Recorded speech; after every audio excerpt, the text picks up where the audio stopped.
আসসালামু আলাইকুম, সবাই কেমন আছেন? আমি আলহামদুলিল্লাহ ভালো আছি। এই যে আমি আজকে আপনাদের আরেকটা বাগানের সাথে আমার যে আরেকটা মানে তরি তরকারি লাগানোর বাগান আছে ওইটার সাথে পরিচয় করি, অর্থাৎ দেখিয়ে দিব। এই যে দেখুন, এই বাগানে টমেটো গাছগুলা লাগাইছিলাম গত ছুটিতে আইসা মেজু ভাইয়ের আমি এই যে টমেটো গাছ লাগাইছিলাম। গাছগুলো আপনারা দেখুন কত সুন্দর হয়ে বাড়ছে।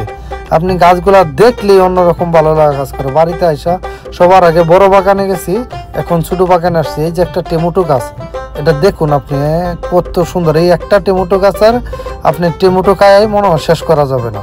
অল্প করে লাগাইছি কারণ আমাদের বাড়িতে কেউ থাকে না, আর এগুলা আসলে পরিচর্যা করতে হয়, মানে শ্রম দিতে হয়। ওইরকম কেউ নাইও বাড়িতে, বাবা অসুস্থ, তেমন কাজ করতে পারে না।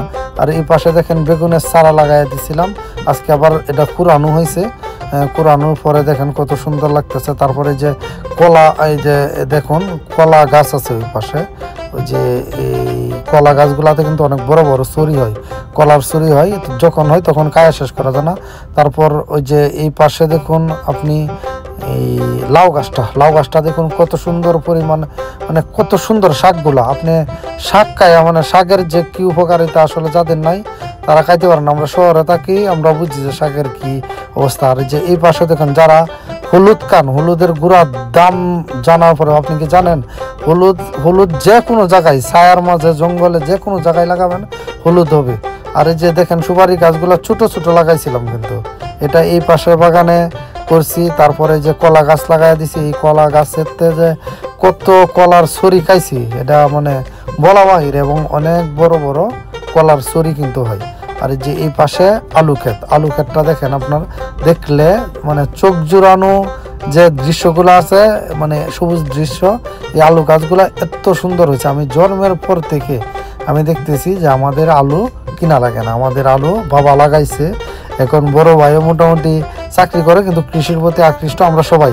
এই যে দেখুন নিজেদেরটা নিজের, এই যে এই পাশে হচ্ছে ধনিয়া পাতা, দেখুন এই যে কি সুন্দর করে পুরা লাইনে ধনিয়া পাতা যারা পছন্দ করেন। আর যে পাশে লাল শাক, মানে ডাটা যেটা বলে আর কি। আর এই যে পাশেও দেখা যাইতেছে এক লাইনে বেগুনের চারা, এটা পরবর্তীতে লাগাইছে হয়তো। আর এই পাশে দেখেন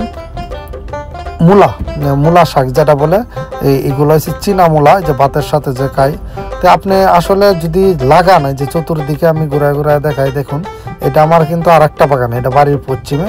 আর ওই যে বাগানের গাছগুলা দেখাই ওইটা হচ্ছে বড় বাগান।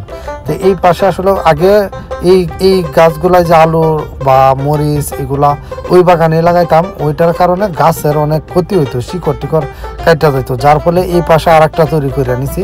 যে এই পাশে একটু টান রাখছি যে কলা গাছ, মানে সুপারি গাছ, হলুদ টলুদ ইত্যাদি এগুলা লাগানো হয়, আর বাকিটাতে যে কৃষি কাজ করা।